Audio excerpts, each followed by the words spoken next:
Hello and welcome to the new episode of Space Defense and Security Podcast powered by Axis Hub.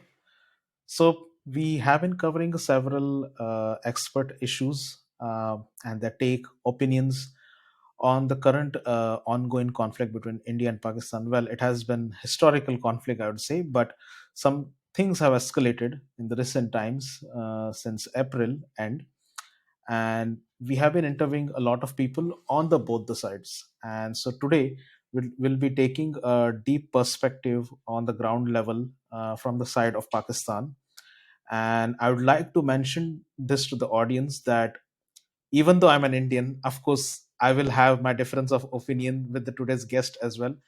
But as someone coming from an international relations background, I believe it is very important that you listen to the people rather than just opposing them or arguing with them. So it is very important that we listen to the both the sides, try to measure the calculative risk, and try to see what kind of solutions we can find, because at the end of the day in any conflict it's the common people who are hurt the most, not the people who are on the political level or the people who are in power.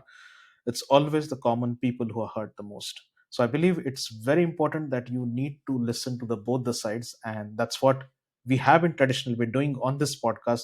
Whether it's Russia Ukraine war, or whether it's a conflict between India and the other nations, or between US or Russia, we always try to bring a neutral perspective by bringing guests from both the sides, and that's what we have been doing today. So without any delay, I would like to welcome today's guest, Said Ali Zia Jafri. Hi, Ali. Welcome to the podcast. Thank you so much, Omkar. Thank you for the invite. Absolutely. Thank you very much for taking out the time, Ali. I know that you have been quite busy with your research, and I've been following your posts as well. So yeah, before we actually take a deep dive into the topic, can you briefly provide an introduction about yourself, like how your journey started into this sector as an analyst and a security expert, and how did you end up doing what you're doing at the moment in the research segment? Okay, thank you so much once again. I am currently the Deputy Director of the Center for Security Strategy Policy Research, a center dedicated to doing research on security, foreign policy, and strategic issues in South Asia and around the world. I'm also the Associate Editor of Pakistan Politico, which is Pakistan's first strategic and foreign affairs magazine. I was a visiting fellow at the Stimson Center, Washington, D.C., where I worked on uh, the interaction between conventional deterrence and strategic stability in South Asia.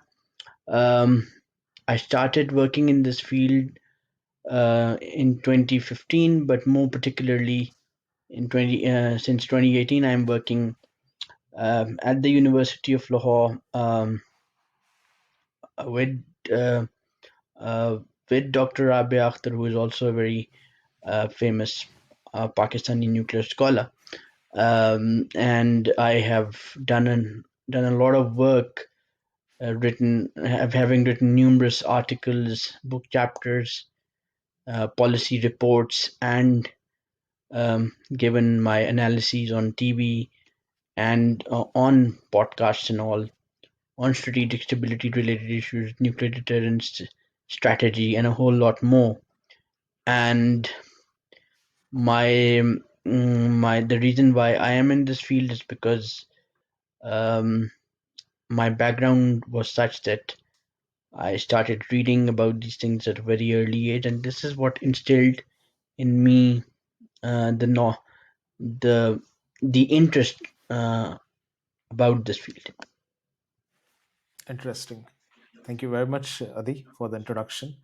I believe, like every other child, and even I can relate to this, as you mentioned that you have been listening and hearing about all these things that instilled in you, and that's how basically your career progress. I believe a lot of us working in this sector have had similar experiences, that we have been exposed to such kind of things since our early childhood, and that's what basically inspired us to basically take a step and move ahead into this sector. So yeah, actually, move proceeding ahead now with the actual topic, that is the fragile lines, water, war, Balochistan, and the Pakistan shifting reality, primarily looking at the current conflict and the way things are going with the Indo-Pakistan relationships. So to start with, How is the current escalation with India following the Pahalgam attack and Pakistan's military response being perceived by the average Pakistani citizen, especially in terms of economic and the social security? Thank you very much. I think that's a simple yet challenging question. I think the average Pakistani is pretty convinced that India committed an act of aggression on the intervening night of May 5 and 6, and Pakistan had the right to respond to that act of war. And regardless of our fault lines and the political squabbling that is going on, uh, the nation responded. I'm talking about the people responded in with a lot of unison, and everybody was of the opinion that Indian aggression has to be responded to. And I do not think socioeconomic factors had any bearing on that. If a sovereign country is attacked by another country, then its people will have similar opinions regardless of their economic or social conditions, and this is what was at display um, after May 6, and even when the muscles were being flexed after after the dastardly attack in Pahalgam on April 22. And what became more pronounced was India committing that act of aggression without sharing any evidence with the global community, um, international community, about uh, Pakistan's involvement in the Pahalgam attack, and also denying Pakistan's requests for an independent and impartial inquiry into the matter. So I think there was absolute unanimity. There is still absolute unanimity in Pakistan's rightness of responding to an act of aggression on its sovereign territory. And just to follow up, I believe a lot of our listeners who will be listening to this episode for the first time would have to look at the historical perspectives of the engagement between India and Pakistan, not only in terms of just the conflict, but of course trade relations and everything. So I highly recommend you look at our previous episodes, which we had recorded with both the guests, both from India and Pakistan, that we have recorded previously. You can go back to episodes and look at the historical perspective to understand what Ali has said right now. Ali, following with a kind of a question which actually builds on the layer of what you have answered just now. With India hinting at reviewing the Indus Water Treaty and considering the water as a pressure point, uh, what practical solution does Pakistan have to secure its uh, water future and protect its agricultural backbone? Because I believe, I mean, as a country, you know, we as I mean, in general, if we see any country, if it's at a war, still the responsibility of the citizen is also very important. I mean, you can always basically, I think, answer back to your enemy or the opposition parties. But I think what has happened with the Indus Water Treaty at the moment, it's very important that Pakistan finds a solution for its people. And I believe its relation with China will be at play. So, from your perspective, uh, how do you see Pakistan, scaling its relations now with China and beyond that to basically overcome this obstacle of water? I think there are a number of things that we can unpack here. Uh, a Even the World Bank, which brokered this Indus Waters Treaty way back in 1960, um, has just recently said India cannot unilaterally suspend this treaty. So that's one thing that we need to understand. This is not something legal and not something permissible. Two, this has been happening since at least 2016, when statements which said that war and blood and water cannot flow together were made. Weaponizing water is a very, very dangerous thing to do. Pakistan, as you rightly pointed out, is an agrarian economy, and it relies on its irrigation system. So water is absolutely paramount, and any effort to stop or divert um, water runs the risk of depriving close to 250 million people of a very important resource, and that is obviously, as Pakistan has said, an act of war. Um, so Pakistan obviously needs to refer to the World Bank. We recently did a podcast at our center on the very topic, and I would recommend your listeners to tune into that as well. So legal routes. I'm not a legal expert, so I can't speak to that. But Pakistan has options to take this into the international courts and also build a solid case file um, in front of the World Bank. And with the World Bank, as I said, saying that this can't happen, uh, that is a good sign for Pakistan. But the issue that I have right now is that there were reports that India closed the gates of the Baglihar and Kishanganga dams, and so those are things that can really push both countries to the brink of a major conflict, and de-escalating that conflict would be mighty difficult. And I know we'll talk about de-escalation perhaps later, but Yes. this water issue is is a big bone of contention, and weaponizing water is not going to help India. If India says that it wants to that it wants to deter so-called sponsorship of terrorism from Pakistan, which obviously I don't believe is correct, it cannot deter. It cannot achieve deterrence by committing to doing acts like this. As for our relations with China, I think they are improving. I still say it's an ongoing crisis. This ongoing crisis has amply demonstrated how China is committed to helping its partner in Pakistan.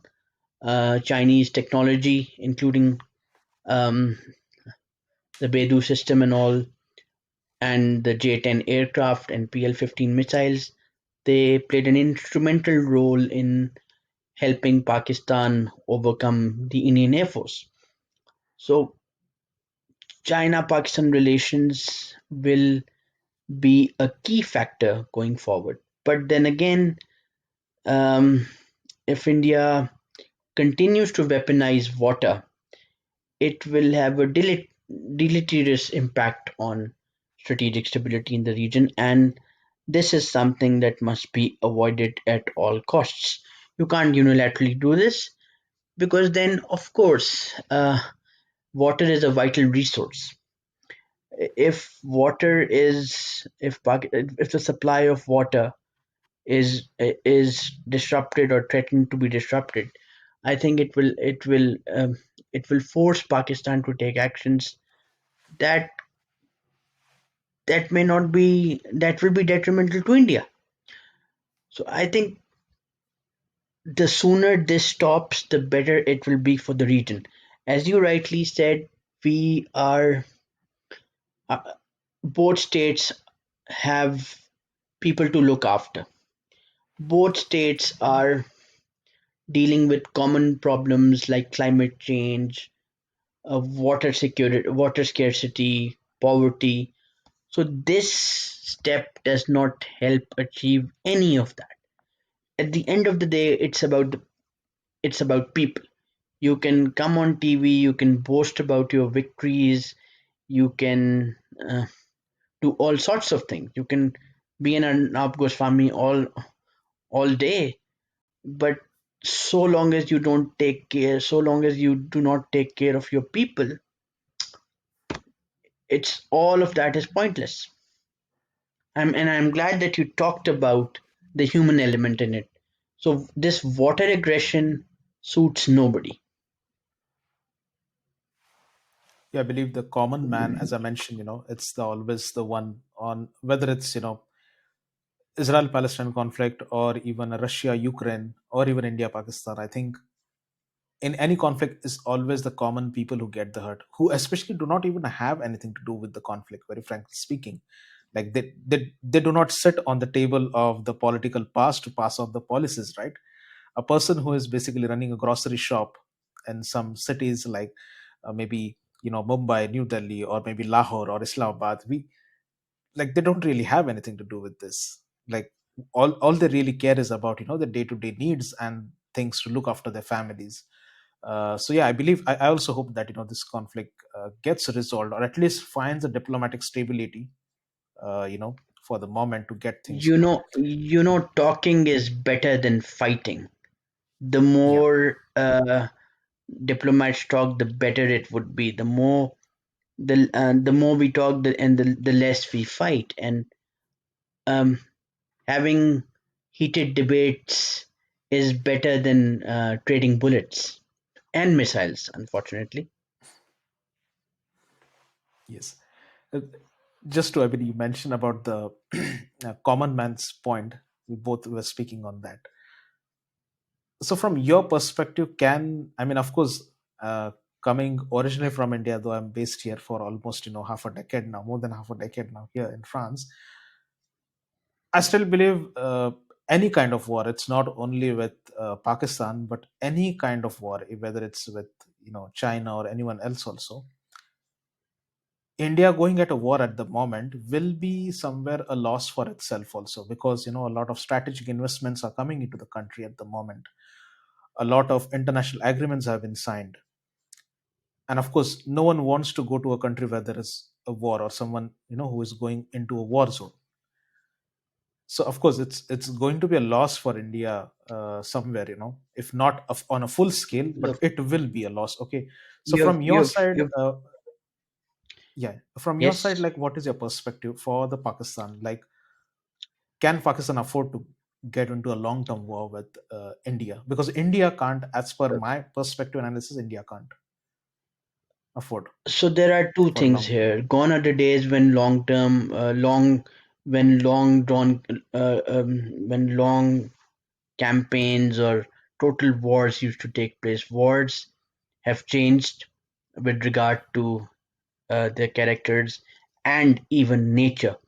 So gone are the days when we could have long campaigns and pitched battles and um, brigade divisions moving forward or corps moving forward on the forward defended localities. Wars now are more lethal, difficult to manage, and um, prone to escalation to uncertain and dangerous levels. So it's not India and Pakistan, which are nuclear armed, cannot afford to have any kind of war. The idea of fighting a limited war under a nuclear umbrella is absolutely dangerous. It does not apply to the South Asian context. We don't have the geographic space to fight a limited war. And in fact, this concept of limited war is a misnomer when it comes to South Asia. It was a Cold War. It is a Cold War construct, and it had some utility in that particular context, in the NATO Warsaw Pact and US USSR context, but not here. So that's one thing. The other is war does not benefit anyone.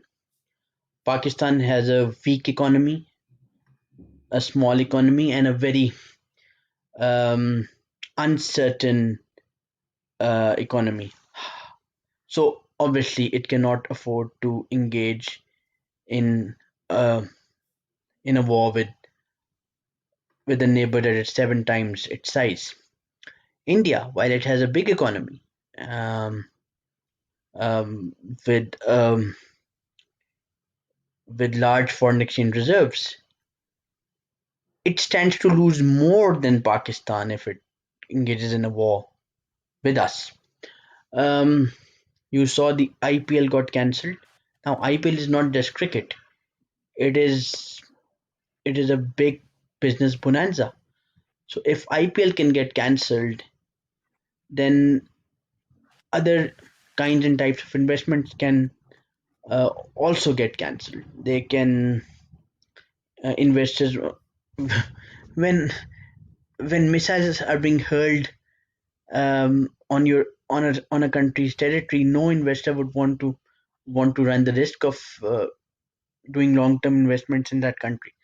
So a war with Pakistan or a war with China or a war with anybody for that matter would be curtains for India. If you are if you're if you are forced to close your cities and have blackouts and all in places, let's say like Bengaluru or Mumbai, you can business investments run on certainty, not on the risk of cities being bombed on both sides. So India, with a booming economy, uh, can simply not is simply not in a position to fight a war with Pakistan. You can have these strikes and all, but then the if you think that involving in uh, involving yourself in crises of such magnitude every other month or even every other year would not do anything to your economy, that's a big mistake. Yes, as I mentioned, it's not affordable for India, as looking at the kind of international positioning it is doing at the moment. Uh, to carry on from the previous part, I think you mentioned about China in an extended manner. And though it is, and I know from your research area, it's not fully your expertise. So I would say you can keep the answer brief as well for this. Uh, but from the stability point, I'm asking this question. So, how is the ongoing unrest in Balochistan, including the insurgency? I mean, we saw a lot of Pakistani army officers getting hurt uh, right before, I think, Pahalgam attack happened, and how it is affecting Pakistan internal stability and its strategic projects like CPEC, while also considering the fact that given Pakistan's reliance on projects like CPEC for economic boom, how do regional conflicts, especially with India, impact the confidence in its of its key allies like China? As we see that this CPEC is a very long-term engagement and the investments that Pakistan is looking at. So, from that perspective, what are your thoughts on this overall, along with aligning with the Balochistan? So what does war do? War disrupts normal courses of action. Yes. War creates instability. Crises create instability. Projects like CPEC thrive on stability, and they aim to create stability. If there is ruckus and mayhem in Balochistan, then CPEC, uh, which relies on creating stability in and around the Gawadar port, will obviously get affected. Security concerns uh, have really um, been high up in our discussions with with Chinese officials when it comes to CPEC. The Baloch successionist and terrorist groups in the Balochistan Liberation Army and other related groups have have particularly targeted Chinese and Pakistani officials working on the Gawada port and elsewhere in Balochistan on CPEC projects. Because they think that CPEC exacerbates the exploitation of their resources. Now, we all know that there is heavy Indian involvement in Balochistan, and just recently, a statement from from BLA came out um, which sought to support any act of Indian aggression on Pakistani soil. So there are linkages. So Balo- part of the problem in Balochistan is connected to the conflict between India and Pakistan. I'm not talking about the crisis. I'm talking about the conflict between India and Pakistan. Um, we apprehended an Indian spy, Kulbhushan Yadav, on March 2016, and there's a plethora of evidence about Indian involvement in Balochistan. Having said that, CPEC is China's is one of is is the flagship of China's Belt and Road Initiative. China, if CPEC goes well, China's ability to do trade with West Africa, Europe, and beyond will increase, while also obviating the risks that it took while trading through the Strait of Malacca. So the Gawada port will allow China to do that and and gain more influence in the Indian Ocean. So I don't think the ongoing Indo-Pak crisis will negatively affect CPEC. If anything, China and Pakistan both will strengthen their commitment to taking this project forward.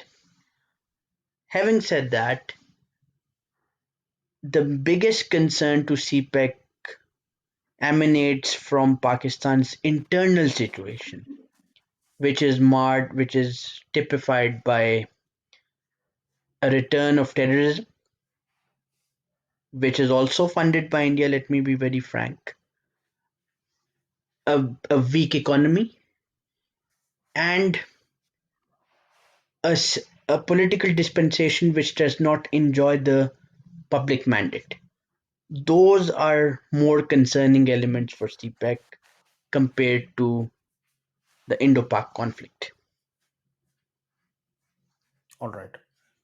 Yeah, I believe. I mean, I don't want to make this a complete episode about Balochistan, Yeah. but yeah, looking at the instability of the region, I certainly see that. Of course, the project of CPEC, it has a potential, and there is a certain element of disruption that might be into the play, because of which we are seeing this kind of instability in the region.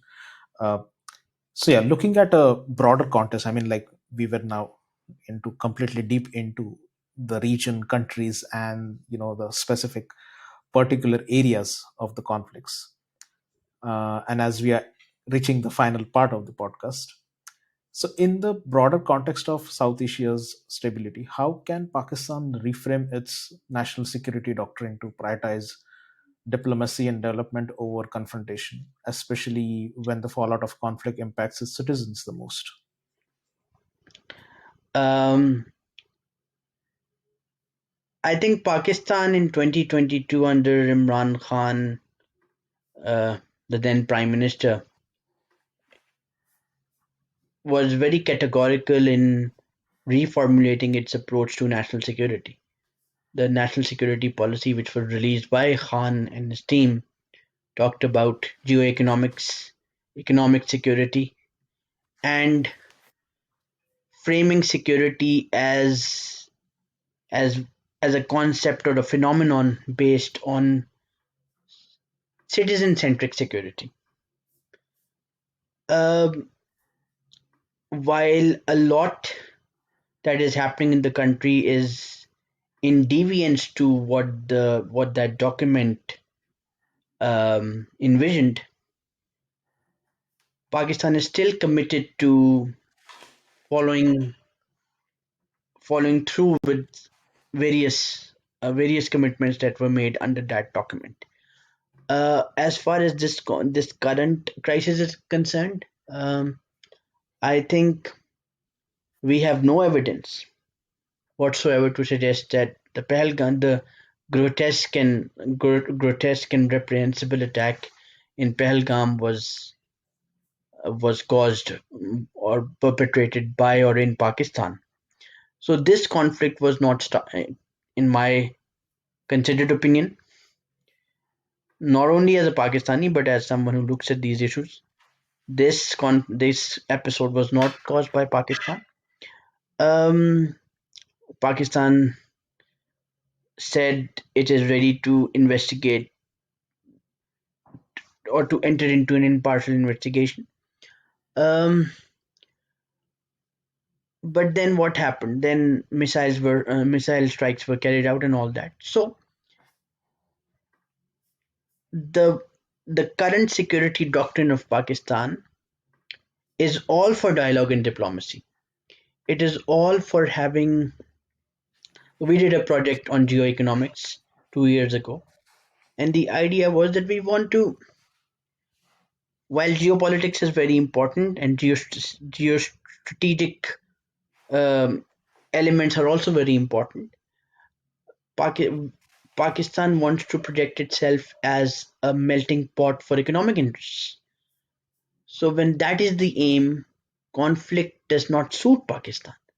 This is why it does not make any logical sense for Pakistan to engage in a conflict, to engage in a crisis of this magnitude at this point when it is trying to use its strategic location as a vehicle of economic integration and connectivity. And with the country once again reeling from a resurgence of terrorism, um, igniting a crisis with India does not make any logical sense. On the other hand, unfortunately, I always term it as the politics of escalation. The politics of escalation is directly linked with electoral politics in India, and also, and I would say this rather unfortunate. This is unfortunate that this frenzy of using religious extremism as the basis of strategic decision making is something that is a a very potent threat to strategic stability in the region. I've written about this in the past, and I will write on it going forward as well. When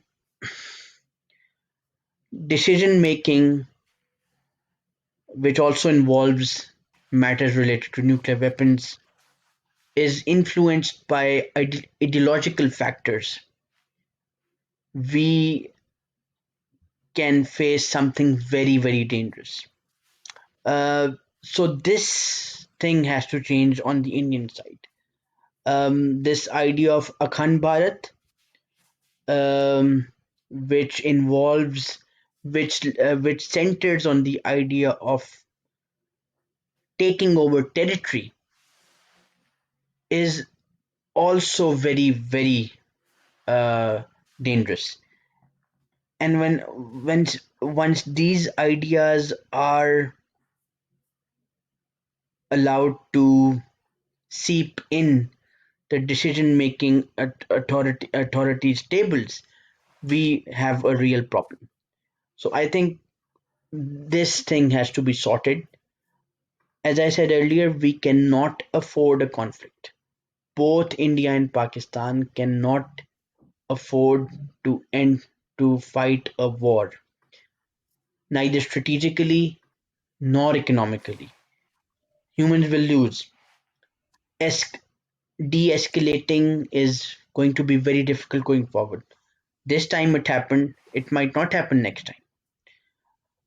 Miscalculations can happen anytime, anywhere. The fog of war is becoming more thicker with the advent of emerging and with the advent of disruptive technologies. You have AI, you have cloud computing, you have um, deep fakes. So a lot could happen. Miscalculations could take place. What if the Indian strikes had killed a lot more Pakistanis? What if Pakistan's response would have killed a lot more Indians? So we don't know how things could pan out. We cannot choreograph escalation.